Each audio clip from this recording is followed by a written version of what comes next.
morning, students. Welcome you all in your subject Science. Let's continue our chapter. Open your textbook, page number 89.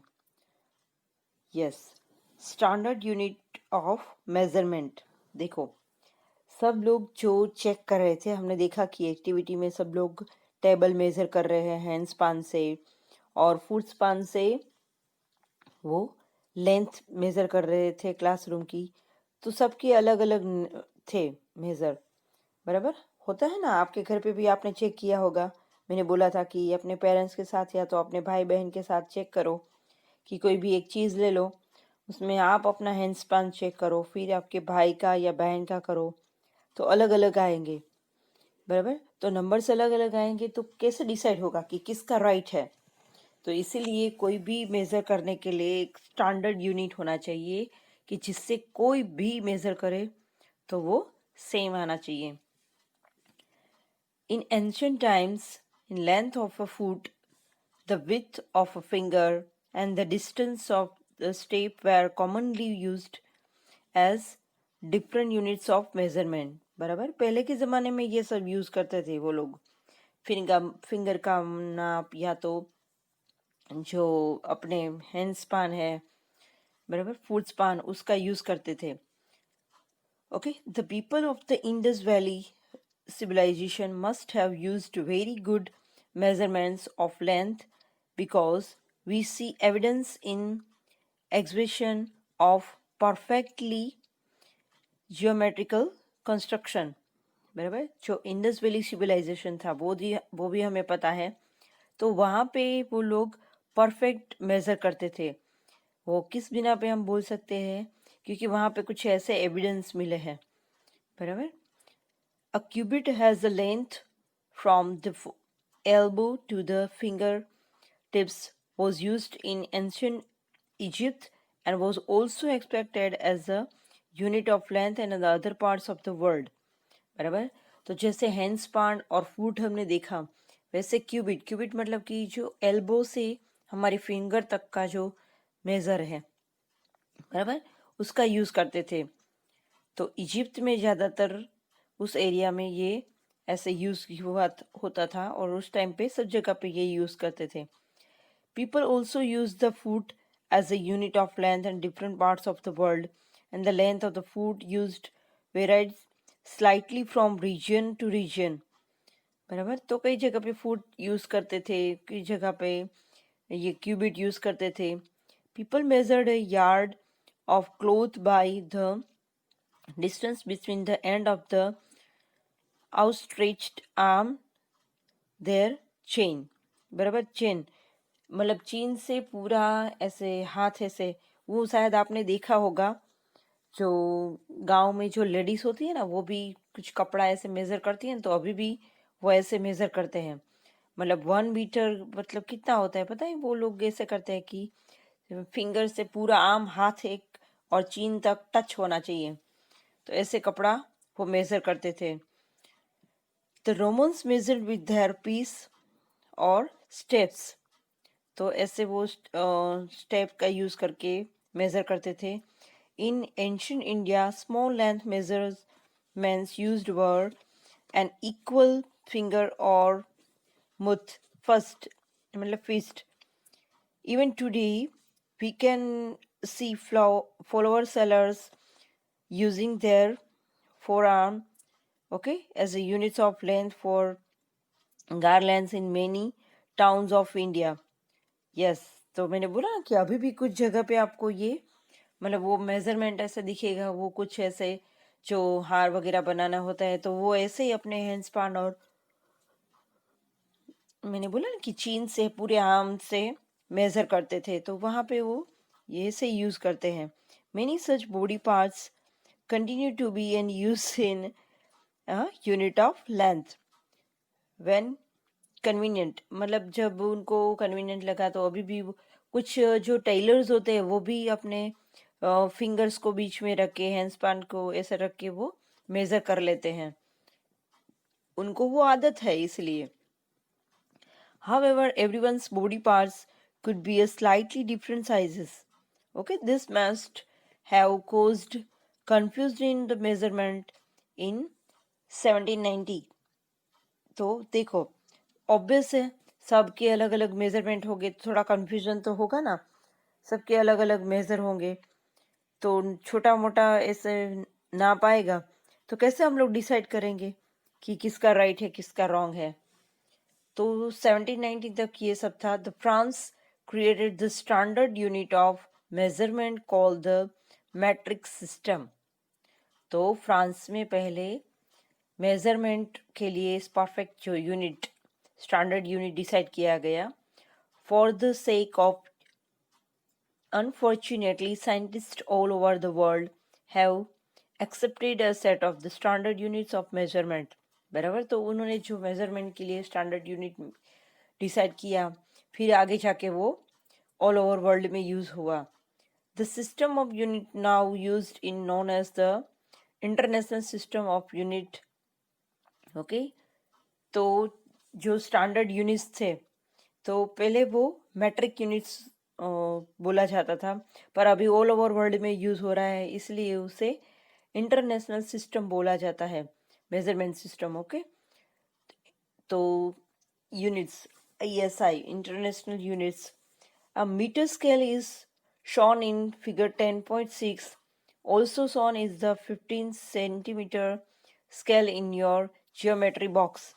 बराबर ना, नीचे देखो आपको दिख रहा है ना, तो ऐसे मेजरमेंट आपको मतलब स्केल तो आपके बॉक्स में भी होगा, ज्योमेट्री बॉक्स में होगा ना। तो each meter is divided into 100 equal divisions called the centimeter। तो जो हमारी स्केल है मोस्ट ऑफ 15 होती है, बराबर, मीटर की होती है। तो उसमें जो इंचेस है, फिर वो छोटे छोटे डिवाइड्स होते हैं 100 में, तो वो सेंटीमीटर है। 1 metre is equal to 100 centimetre. Okay, इस centimetre has 10 equal divisions called the millimetre. और जो सेंटीमीटर है आपके स्केल पे आपने देखा होगा, आप अपनी स्केल देख के चेक कर सकते हो कि जो 1 और 2 ऐसे नंबर लिखे होते हैं ना, उसके बीच में ऐसे 10 लाइंस होती है, that is called millimetre. Okay, तो ये 2 सेंटीमीटर का मेजर है, जैसे ये सेंटीमीटर के बीच में मिलीमीटर। ओके, तो उसे हम ऐसे बोल सकते हैं कि 1 metre is equal to 100 centimetre and the 1 centimetre is equal to 10 millimetre. याद रह गया? तो ये स्टैंडर्ड यूनिट है। For measuring large distance, metre is not convenient unit. We define the larger unit of length. It is called the kilometer। बराबर, तो long distance के लिए तो ऐसे मीटर हम नहीं बोलते रहेंगे ना, तो मीटर तो छोटे छोटे मेजरमेंट के लिए होता है। तो लार्ज डिस्टेंस के लिए कौन सा है? किलोमीटर। तो 1 kilometre is equal to 1000 metre. 1 kilometre is equal to 1000 metre. देखो ये सब जो मेजर है वो आपको कंपलसरी याद होने चाहिए, मतलब रेगुलर लाइफ में भी हम लोग ये यूज करते हैं, बराबर। Now we can repeat all over measurement activities using a standard scale and measurement in SI units before we do not that we do not need who do need to know the correct way the measuring length and the distance। बराबर, तो जब तक हमें पता नहीं था तब तक तो हम ऐसे ये सब यूनिट यूज करते थे, बट अभी सब लोग ये जो इंटरनेशनल सिस्टम है, ओके, वही यूज करते हैं। ऐसा यूनिट्स बोलते हैं उसे, क्योंकि वो स्टैंडर्ड यूनिट्स है इसलिए। करेक्ट मेजरमेंट ऑफ लेंथ, तो ये जो मेजरमेंट का जो नाप है वो आपको याद रहना चाहिए। Okay, 1 metre is equal to 100 centimetre and the 1 centimetre is equal to 10 millimetre. 1 kilometre is equal to 1000 metre. कोई आपको उल्टा पूछे तो भी पता होना चाहिए कि 1000 मीटर मतलब हाउ मच किलोमीटर, बराबर। तो आप सीधा बोल सकते हैं 1 किलोमीटर। चलो next, Open next page. For measuring length, a tailor uses a tape. Okay, whereas the clothes merchant uses the meter rod. वो देखते हैं ना, आपने देखा होगा मीटर रोड, एक रोलिंग होता है, उससे वो उसमें से खींचते हैं तो वो टेप बाहर निकलती है.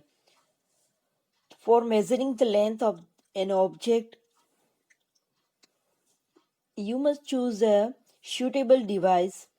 Okay, and you cannot measure the girth of tree or a size of your chest using a meter scale. Okay, तो जो कुछ मेज़र होता है वो आप ऐसे मीटर में मेज़र नहीं कर सकते हैं. कुछ के लिए मतलब छोटी सी चीज़ है तो आप सेंटीमीटर यूज़ कर सकते हैं. बाकी हम ट्री की हाइट वगैरह वो ऐसे मेज़र नहीं कर सकते हैं, क्योंकि वो परफेक्ट नहीं होता है ना, चारों तरफ से एक जैसा नहीं होता है. तो कुछ चीज़ें हम ऐसे थोड़ी मेज़र नहीं कर सकते, ऐसे गेस कर सकते हैं. तो measuring tape is more suitable for this.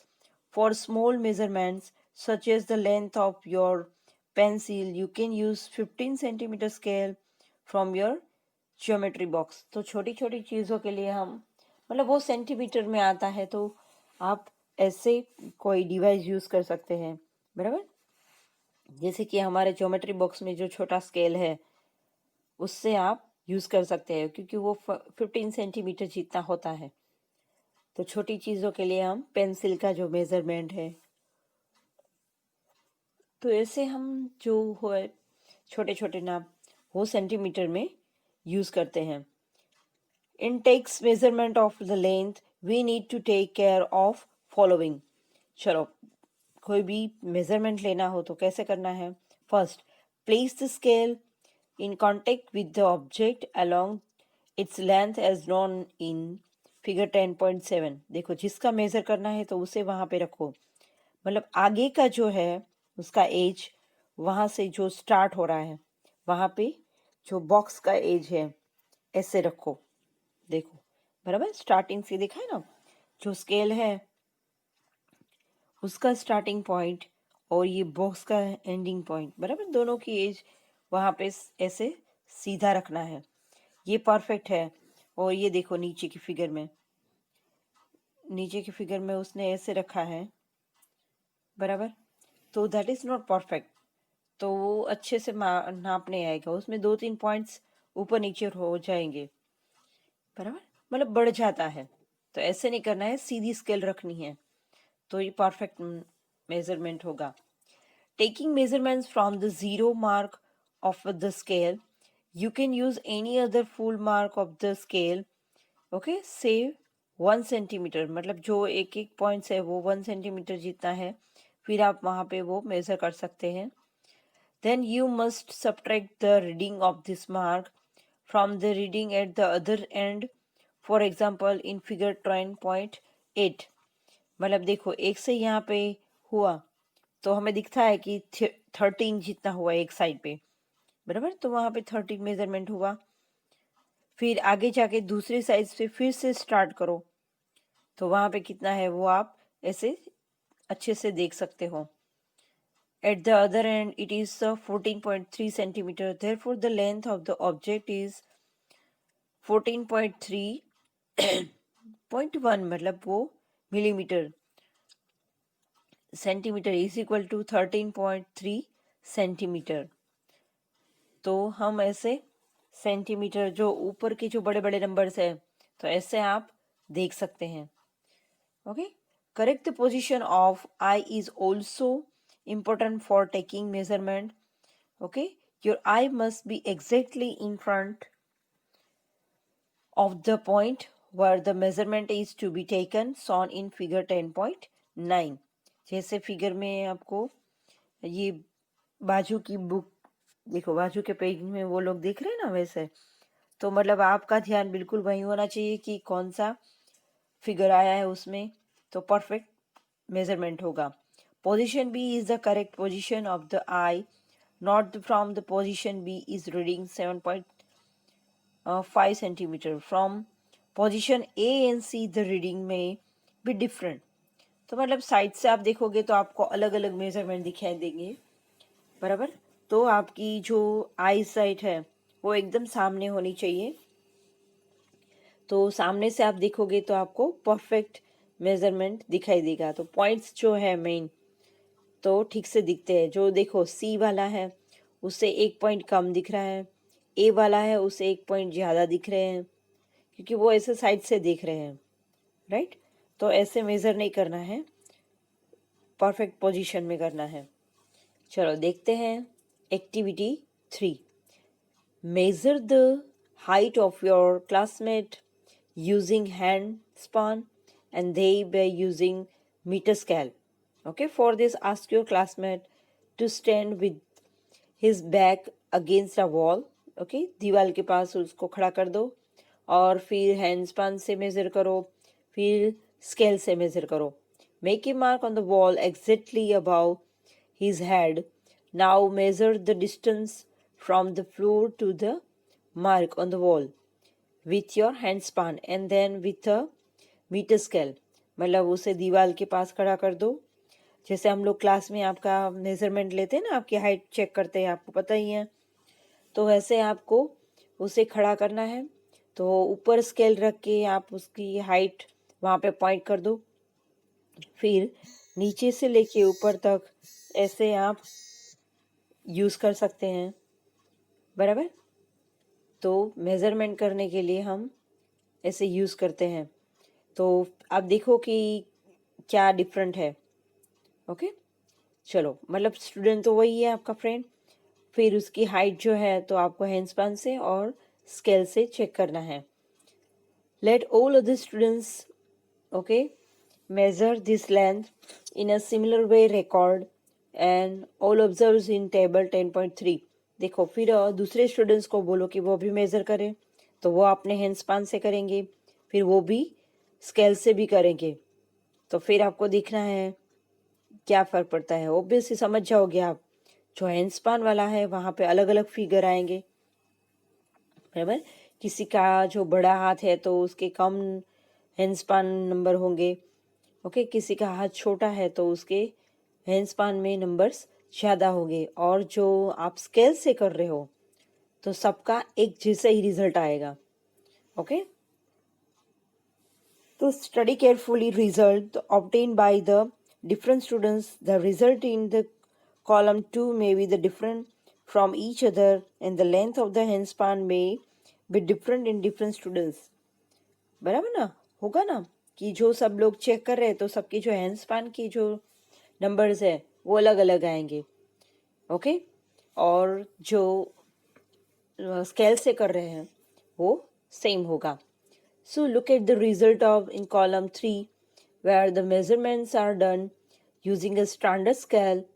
The result may be close to each other। मतलब सबका थोड़ा जल्दी में कोई लेंगे तो एक जो मिलीमीटर का पॉइंट है वो 1 पॉइंट से ज़्यादा थोड़ा इधर उधर होगा। बाकी सबके अप्रोक्सीमेटली सबके रियल नंबर ही आएंगे। तो मतलब परफेक्ट वही होगा। Okay, the result may be the close to each other now but are they exactly equal? क्या सब इक्वल है? If not okay why do not think there is the difference? तो obvious है एक जैसा होगा कि डिफरेंट होगा। तो स्केल से होगा वो थोड़ा सेम ही होगा। हाँ, 1-2 पॉइंट इसीलिए अलग होंगे कि क्योंकि सब थोड़ा ऊपर नीचे से ऐसे देख के मेज़र करते हैं तो थोड़े 1-2 पॉइंट से अलग हो गए, बाकी सबका सेम ही आएगा। Okay, after all everybody is using the same scale and not different hand span. This could be due to the small errors in taking observation. In higher classes we will learn about the importance of knowing the handling such errors in measurement। तो फिर measurement में क्या जो सब problem होगा वो हम आगे देखेंगे हायर स्टैंडर्ड में। अभी तो हमने देखा कि स्केल से हम करते हैं तो वो स्टैंडर्ड यूनिट है और ऐसे अच्छे से ना पाएगा।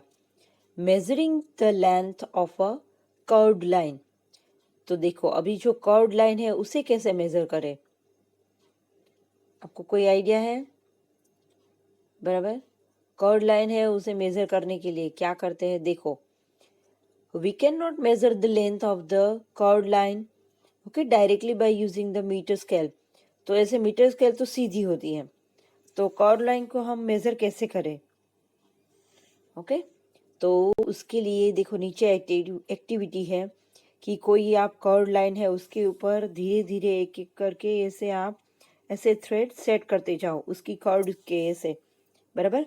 फिर वो जो थ्रेड है उसे सीधा रख दो, फिर उसे मेज़र करो तो वो सीधा आएगा ना। चलो देखते हैं। We cannot measure in the length of the chord line directly by using meter scale. We can use thread to measure the length of chord line. देखो एक्टिविटी में क्या बोलते हैं, use a thread to measure the length of the chord line. Okay, A B, A से B तक का major हमें करना है, तो उसमें थ्रेड ऐसे सेट करते जाते हैं। Put not on the thread, okay, near one of its end. Place this knot to the point, and now, okay, place a small portion of the thread along the line and keeping it taut using your finger and thumb. Okay, hold the thread at this end point with one hand. मतलब उनके छोटे छोटे and से आप थोड़ा थोड़ा measure करते जाओ और उसको ऐसे पॉइंट आउट करते जाओ, मतलब आपकी थंब से उसे वहाँ पे फिक्स कर दो, टच करते जाओ, फिर आगे बढ़ते जाओ, ऐसे धीरे धीरे करते रहना है। तो this and point with one hand using the other hand, stretch a little more portion of the thread along the chord line, बराबर। फिर उसे ऐसे थोड़ा थोड़ा ऐसे मेज़र करके उसके ऊपर सेट करते जाओ, बराबर। फिर उसे ऐसे स्ट्रेच कर दो, देखो। On repeating this process till the other end B of the curved line is reached. फिर ऐसे ही आप धीरे धीरे करके, मतलब थोड़ा थोड़ा ऐसे मेज़र करते करते आप ऐसे बी तक पहुंच जाओगे। Okay, make a mark on the thread where it's touch the end B. तो जहाँ पे एंड बी पहुंचा है वहाँ पे हमारी जो थ्रेड है वहाँ पे मार्क कर दो, तो मतलब स्टार्टिंग पॉइंट तो खुला है, बराबर। और जहाँ तक हम पहुँचे हैं वहाँ पे कोई कलर से ऐसे कोई आप मार्क कर लो कि यहाँ तक आपको मेजर करना है। Now stretch the thread along a metre scale and measure the length between the knot in the beginning and the final mark of the thread, बराबर। तो ऐसे आप फाइनल मार्क तक आप मेज़र कर लो कि कितना आता है, तो वो स्केल के ऊपर आप रख दोगे तो सीधा मेज़र हो जाएगा ना। This gives the length of the curved line A B. तो ऐसे ही आपको ए बी की जो परफेक्ट मेजरमेंट है वो मिल जाएगा, कितना डिस्टेंस है, भले वो कर्व्ड है तो भी मिल जाएगा। Okay, we see that the we need a lot of care to ensure that we are measuring the distance and the length correctly. Okay, and we need some standard units and devices with which we measure this distance and can convey or result to other. तो हमने देखा कि measurement करने के लिए हमें perfect unit वो सब, मतलब जो डिवाइस है वो भी अच्छे होने चाहिए जिससे हमें परफेक्ट मेजरमेंट मिल जाए। कोई ऐसे आप विदाउट मार्क की हुई कोई ऐसे स्केल करोगे तो सिर्फ आपको जैसे हम क्यूबिट का यूज़ करते हैं वैसे होगा, परफेक्ट पॉइंट तो नहीं आएगा।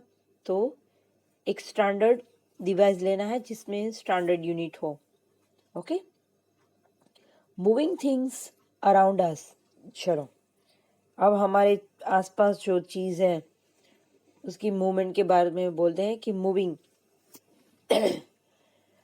Think of the object you have seen the recently list them in table 10.4. This may include a school bag, a mosquito, a table, people sitting on chair, or people moving about. The list may also have a butterfly, a dog, a cow, your hands, a small baby, a fish in water, a house, a factory, a piece of stone, a horse, ball, bat, moving train, sewing machine, a wall clock, or other hands of the clock, and make your list the large as you can. बराबर, तो बहुत सी चीज़ों की लिस्ट बनाओ। Which of this are moving, जो move होते हैं, तो which are at rest. Okay,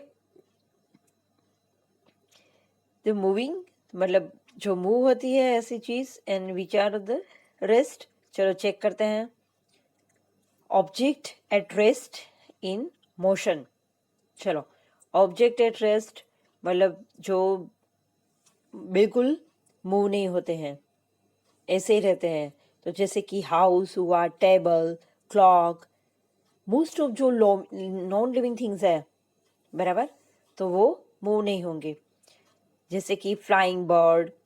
okay, second hand of the clock, हाँ वो मशीन है इसलिए वो ऐसे चलता है। तो सेकंड क्लॉक, मीन्स क्लॉक, वो सब आपको दिखते हैं। सेकंड क्लॉक तो आपको इजीली मतलब दिखता है। जो आवर क्लॉक है, ओके, और मीटर क्लॉक है, वो थोड़े धीरे मूव होते हैं, तो हमें वो इजीली ऐसे नहीं दिखते। पर सेकंड क्लॉक तो आपको सीधा दिखता है, तभी तो हमें पता है कि क्लॉक चालू है कि नहीं। बराबर। How did you decide the whether than object is in motion और एट रेस्ट। कैसे पता चले कि उसे कोई गति मिली है कि नहीं। ओके, तो you might have noticed that the bird is not the same place after some time। मतलब कि बर्ड है वो एक जगह पे नहीं है, ऐसे यहाँ से वहाँ तक जाते हैं, तो दैट मीन्स वो मूव करते हैं। while the table is at the same place, on this basis you may have the decided whether the object is rest or in a motion। तो ऐसे आप पता लगा सकते हैं कि जो चीज़ है अगर वो एक जगह से दूसरी जगह पे नहीं जा रही है, उसके डिस्टेंस में कोई मूवमेंट नहीं हो रहा है, तो that means the it has not motion, और वो रेस्ट है। ऐसे ही पढ़ा है, बराबर, तो उसमें कोई मोशन मतलब कोई गति नहीं है। Let's look at the motion of ant okay and closely. चलो देखते हैं एन का मोशन।